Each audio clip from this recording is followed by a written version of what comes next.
Make sure y'all hit a like for the algorithm, subscribe to the channel, turn on your notifications. If you haven't already, make sure you tap into the Patreon. Link is in the description. We going over Cash Apps next. Coming in hot. Vice President Kamala Harris stepping into unfriendly territory and doing a nearly half-an-hour interview with Fox News. And it was heated from the very first moment. Didn't start in like slow and sort of friendly. No, from the very first moment till the very end. She was late. We got to get right to it when you're late. How many illegal immigrants would you estimate your administration has released into the country over the last 3.5 years? Shout out to Well, I'm glad you raised the issue of immigration because I agree with you. It is a topic of discussion that people want to rightly have. And you know what I'm going to talk about. Yeah, but right now, just a number. Do you think it's 1 million, 3 million? Brett, let's just get to the point. So your Homeland Security Secretary said that 85% of apprehensions. I'm not finished. We have it's a rough estimate of 6 million people have been released into the country. And let me just finish. I'll get to the question. I promise you. I was beginning to answer. And when you came in ship for the yes, may I finish responding, please? All right, that was right from the beginning. It was tense, and it continued. At one point, Harris visibly angry. She was railing against Trump and his threat to target what he has called the enemy from within. He's the one who talks about an enemy within, an enemy within, talking about the American people, suggesting he would turn the American military on the American people. We asked that question to the former president today. Harris Faulkner had a town hall, and this is how he responded. I heard about that. They were saying I was like threatening. I'm not threatening anybody. They're the ones doing the threatening. They do phony investigations. I've been investigated more than Alphonse Capone. He was the greatest gangster.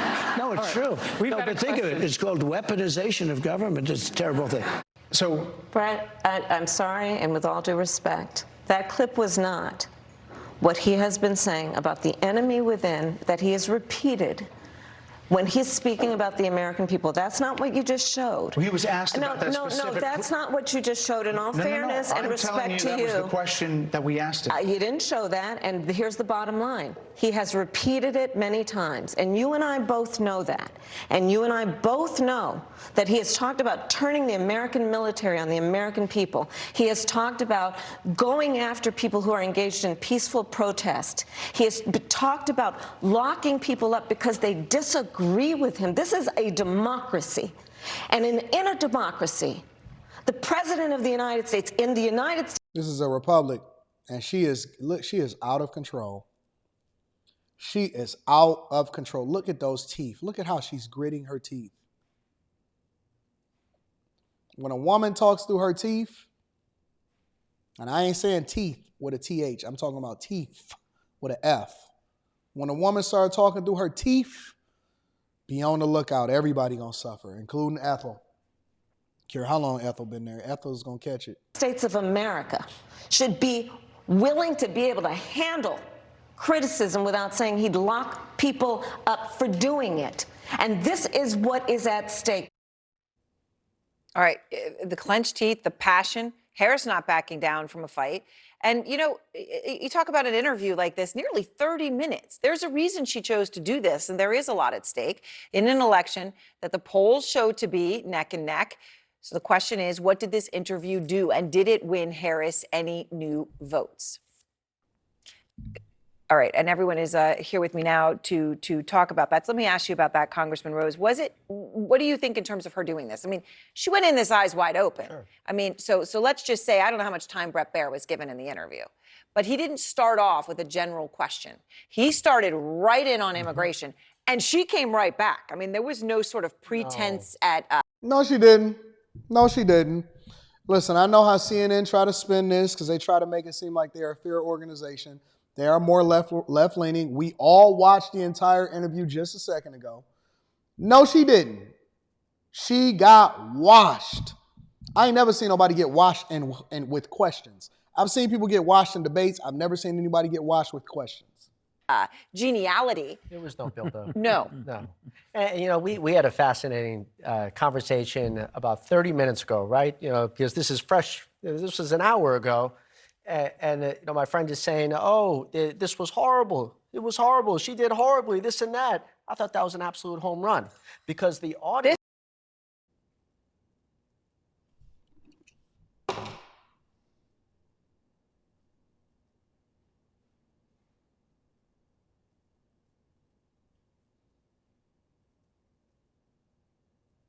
This is my first time seeing this.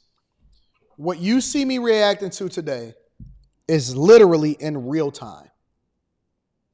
What interview was he watching? He said this was an absolute home run. What? Brett pressed her and she had to acknowledge the children that was being killed by illegal immigrants. She had no answer for herself, and so she had to continue to go with Trump. She was clenching her teeth. Is something wrong with these people?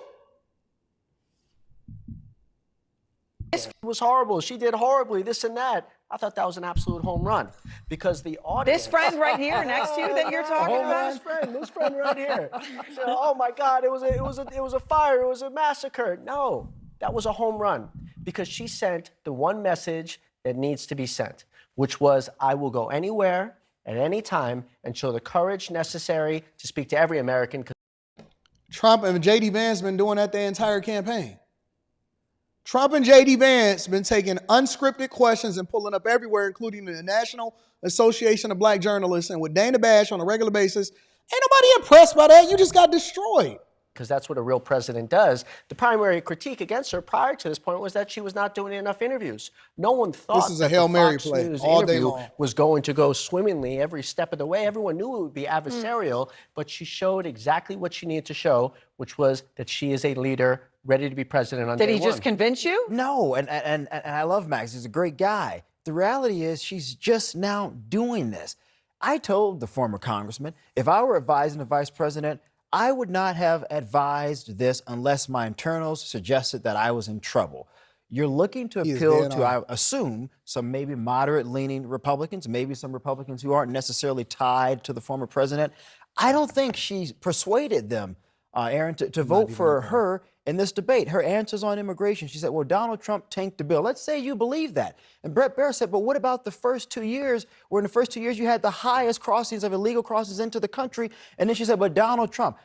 She didn't answer. He then asked her, well, what about your position on supporting taxpayer dollars for gender transitions for those detained, migrants, that is? He got notes. You know he ready. She said, well, Donald Trump had a similar law when he was president. Brett said, okay, that's fair, Madam Vice President, but it didn't occur under the Trump administration. What about your position? She didn't answer it. There were a lot of unanswered questions. I'll give her credit. She was stern, she was firm in her defense of her positions. But in terms of persuading conservatives or Republican-minded voters, I'm just not convinced she did it. Lulu, what do you think the point of it was? He is dead on. I don't know who that guy is, but he got a mustache, he got a beard, and he is dead on. He is 100% on point, and he is accurate. She didn't answer the question. She got defensive. She did show up. We got to give her credit from that. It's almost like you get points on the SAT for writing your name on there, on the ACT. But 100% she got pressed, full court pressure, and she just absolutely folded under pressure. Was, though? I mean, is it perhaps that she wasn't trying to persuade any voters, that she's looking for clips of this to go around and energize voters she already has to show up? I was about to say, hello, my friends. I disagree with both of you because I hate to break up such a lovely bromance, but what happened here is as follows. She went into hostile territory, and in our media environment, it's a Rorschach test. And so everyone's going to take from this what they want. There were very strong moments that she had, specifically on defending democracy and on the statements that Donald Trump has made. No, I don't think she had any strong moments, not one. Objectively, I don't think that she had any strong moments.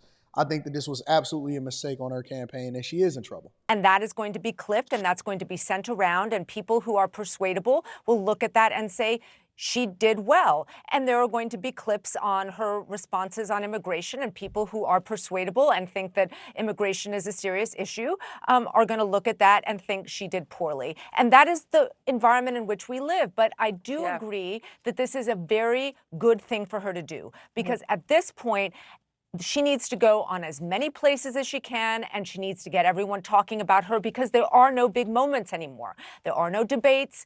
There are no big events. This is it. And so she needs to go fight for every vote. Well, there were a lot of bad moments in this interview. All right, so Congressman, let me play to this point, because immigration was discussed for quite a period of time, right? So Brett started off with this, trying to pinpoint her on the number of people. He went through the horrific stories of the young women who were killed by illegal migrants. She talked about how horrible that is, and she was emoting about that.